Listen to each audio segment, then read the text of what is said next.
Yo, what's up? This is Josh Rubin from East West Healing and Performance. Today I want to talk about torticollis. Nice fancy word for us practitioners. What does torticollis really mean? Now I want to preface this video with this. Like a lot of my videos, I'm not saying I'm a master or historian in infant development and working with infants or babies for that matter. A lot of this is correlated to adults. I'm going to show you some things going on with bones and talk about some fancy terms. My goal isn't to tell you how to treat this because it's too complex. This is a 10-minute YouTube video. My goal is just to bring light off of some things I've learned over the years in courses that I've taken and some recent courses in pediatrics that I find pretty fascinating, as well as talking with very skilled, actually enlightened osteopaths from Canada and from France that work with infants, and I've seen them.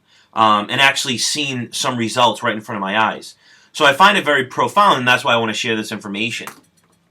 So it's mostly theory, of course, but based on theory and what I've seen, it's actually quite doable. So I guess prefacing that, if you know someone or have a baby with torticollis, don't just sit there and say, well, we can stretch the muscles, because that's usually not the issue, because if the muscle's torn, you're going to have more of a problem. Find a skilled cranial psychotherapist that has a vast knowledge of embryology, fetal development, labor and delivery, and working with children, or a skilled osteopath that's typically trained outside the country, France, Canada, etc., that has the knowledge and also practice of working with newborns. It's hard to come by, but if you find them, it's worth it. Now, torticollis is basically, I have a lot of my notes here I'm going to read from, because I want to make sure I get all these key points to you guys. It's the position of the head that is restricted in a position that's side bent, ipsilateral to the same side,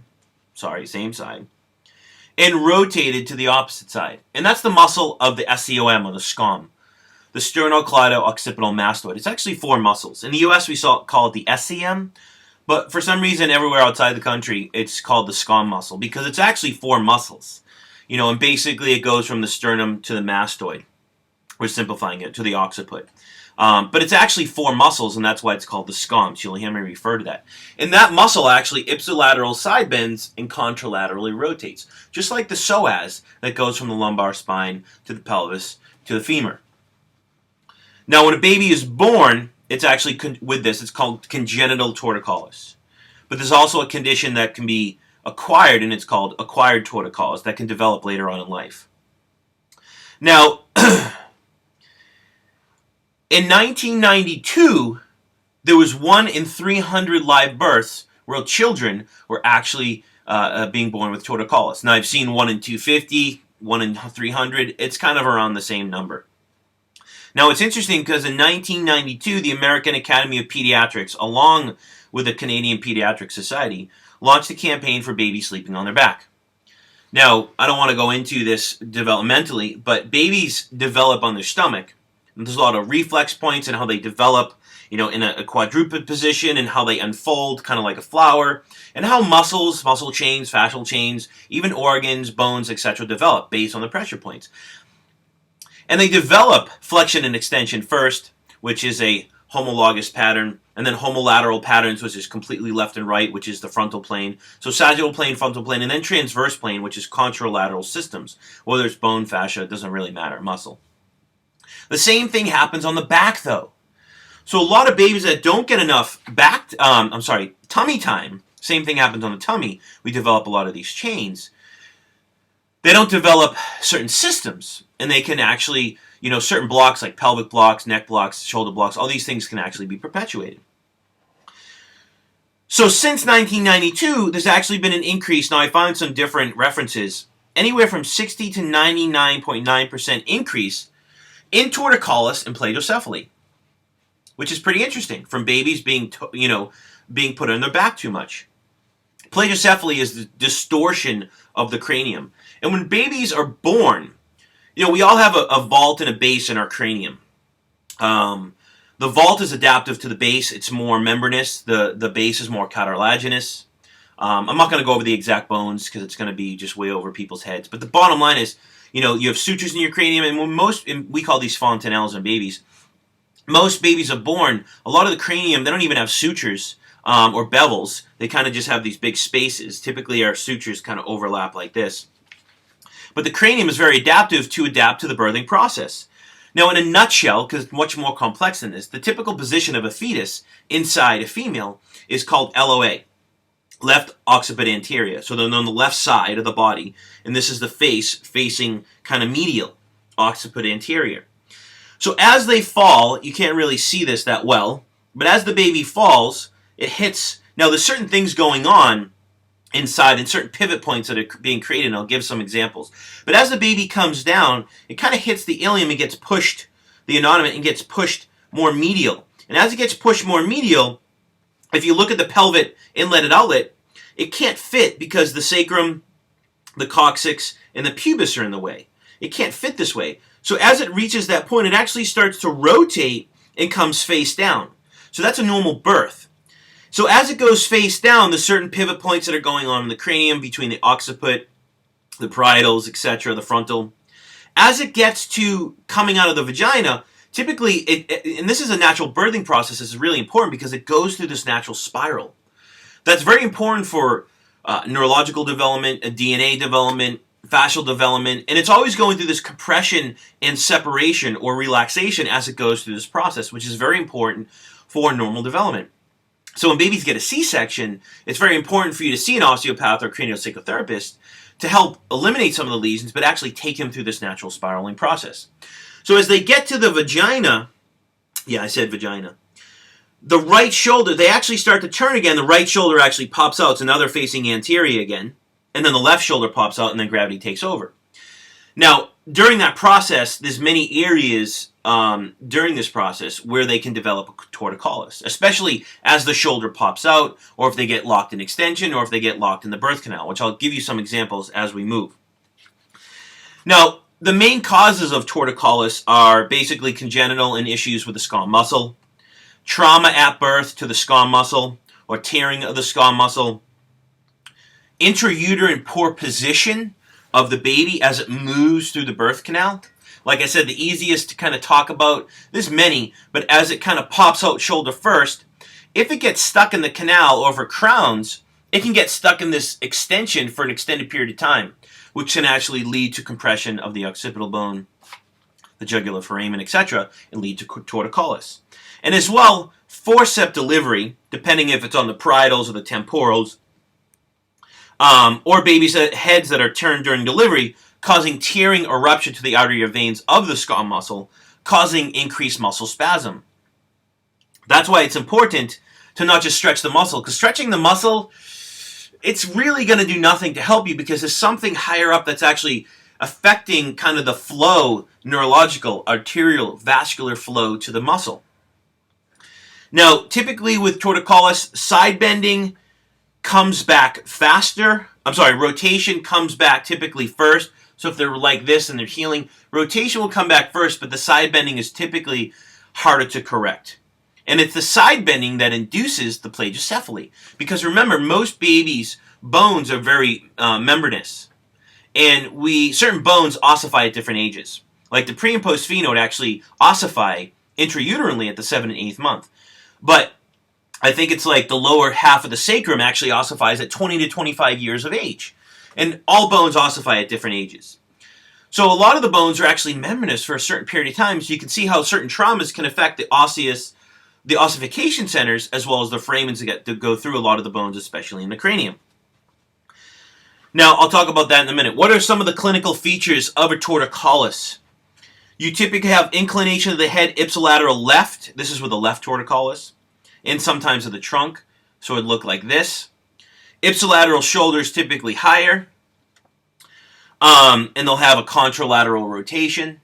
As well as you typically see the ipsilateral hand, the left hand on this example, actually being used more often than not. So they don't develop that cross-hand movement. They do a lot of same-side movement, which is more homolateral or homologous. Now, most research shows that there's always an SBS, which is a spheno-basilar synchondrosis, the meeting place of the occiput and the sphenoid. I'll show you right here. And I talked about this in other videos that I've done, in the breastfeeding video, the TMJ video, but this is your occiput and sphenoid. Oops. That's the back of your cranium. And this is this sphenoid. That's kind of like, I would say, right back here in the back. You know, the wings are right here, these greater wings. So the SBS is this right here. It's the meeting place. There's always an SBR present, which is basically induced by the SCOM muscle. Now, an SBR lesion, now this might be over some people's heads, but the occiput and sphenoid have three major axes. A transverse axis in front of the sella turcica and right above the jugular process, and then you get flexion extension with the PRM of the body. You have a vertical axis that goes through the femur magnum and through the sella turcica, which is your side bending axis. And then you have a AP axis, which is more of your rotational axis. Now, SBR lesions, which is a side bend rotation lesion, basically happens around the vertical axis of both, as well as the AP. Because initially, you get a side bending around the vertical axis, so I'm side bending left, of the SBS, and then you get a rotation. So what happens is, in a simplistic sense, the greater wing on this side and the squama get closer, and everything kind of closes down on this side, and the fluid, because you're side bending and then rotating, all the fluids get pushed to the opposite side. So this would be a side bent left, right rotation lesion, and everything is being pushed to the right side. Typically, the squama is actually low on the right side in an SBR right, which will induce and have an effect because of the dural connections with the sacrum. So a lot of the times you see sacral issues causing SBR lesions, or SBR lesions right or left causing sacral lesions, because the sacrum follows the squama and the occiput. So that's just a quick nutshell. If you want to read more, go out there and read many books on bones and osteopathy. You can find a lot out there on this. So most research shows there's always an SBR, right or left, lesion. The side bending of the head is determined by rotation of the squama. The rotation of the squama is this. The occiput is actually 4 bones when you're born. It has 4 ossification centers. You have the basilar parts, condylar parts, you have the foramen magnum, the squama. So the side bending of the head is determined by the rotation of the squama. So if you have a side bending left, you're going to have a rotation right. And that's how you name the SBR lesion. So the side bending is determined by the occipital squama. Now, there's an importance to this in what I'm getting. So as I mentioned, as the baby goes through the birth canal, it's important because it goes through this important spiral position as it comes out. And gravity in the end actually induces the rest of the spiral pattern. Now I'm going to give you kind of 2 examples in regards to a torticollis. So if this is your sphenoid-occiput, you actually have your temporal bone, which is basically, if you kind of circle your ear, that's where your temporal bone is. Kind of on the side here. You can see your temporal bones actually on the side. Sorry, yeah. It's this is the temporal bone. And then you have your parietal bone that kind of goes on top, okay? It actually connects with the occiput, different sutures there. And with the temporal bone, a major foramen that's actually created through the occiput and through the temporal bone, which is the jugular foramen. And then you have your occipital mastoid suture, which is really important. And you have your parietal bone, which actually interdigitates with the other parietal bone and the squama of the temporal, but also the occiput. So you have the lambda suture. You have the asterion, which is occiput, parietal, and temporal, kind of where they meet, etc. So all these things are very important. Now, my point is not to go over that in depth. You can, watch other YouTubes or read more on that. So the parietal bone, using the example that I talked about, the left parietal bone, which would be this parietal bone, acts as a pivot point by leaning on the sacrum for the right parietal to slide under the pubic bone as it gets towards, of course, the sacrum.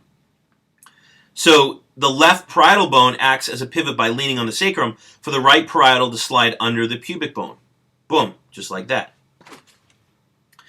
Now, to kind of fast forward a little bit, compression of the superior sagittal suture, which is in between the parietals. It's basically from the lambda to the bregma. The vertex is in between. If you have compression of any sort, the baby gets stuck in that position or whatever it might be. The mother can actually have lesions in her pelvis, in her sacrum, in her coccyx, in her pubis, tight pelvic floor muscles, etc. that can actually perpetuate this. Can cause compression of the cerebral cortex and damage to the sensory and motor cortex. If the left parietal actually stays fixed against the pelvis, the right parietal slides forward, creating an SBR right of the vault.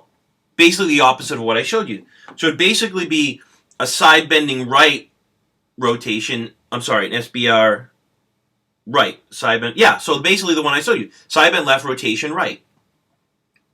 It's hard to show you on this, but you're basically going to get kind of like a side bending left, rotation right. And all the fluids are actually pushed to the right side.